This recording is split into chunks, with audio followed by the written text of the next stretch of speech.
یاد ولره په دنیا کې دوه قسمه خلک دی، یو هغه چې د حالاتو جړا کوي او بل هغه چې حالات بدلوي. کامیاب خلک کله هم سهاره نه لټوي، هغوی خپله سهاره جوړیږي. تا به لیدلی وي کله چې انسان کامیاب شي نو خلک وایي مونږ خو پوهېدو چې دا به کامیاب شي، خو حقیقت دا دی چې د هغه د جدوجهد په وخت کې هم دغه خلکو به په هغه پورې خندا کوله. دغه شانتي خلک وایي که یوازې روان یې مه ودرېږه، مه یریږه، قافله به وروسته جوړه شي.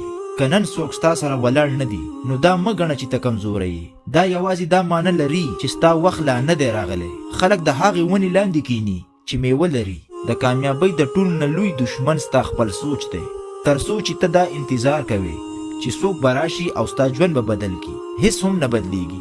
کله چې ته دا ومنله چې زما ژوند زما ذمهواري ده، هم هغه ورځ ستا کامیابي شروع کیږي. مشکل به راځي، ناکامي به راځي، درد به راځي، خو دا خبره یاده ساته هیڅوک نه راځي چې تا پورته کړي، ته به پخپله پورته کیږي. دا دنیا یوازې هغه خلکو ته سلام کوي چې وغورځېږي او بیا پخپله ودرېږي. نن زه تاسو ته دا وایم د چا انتظار مه کوه، خپل ژوند مه ضایع کوه، د چا په سهاره خپل خوبونه مه تړه. که ته کامیابېدل غواړې نو خپل ځان ته سهاره جوړ شه.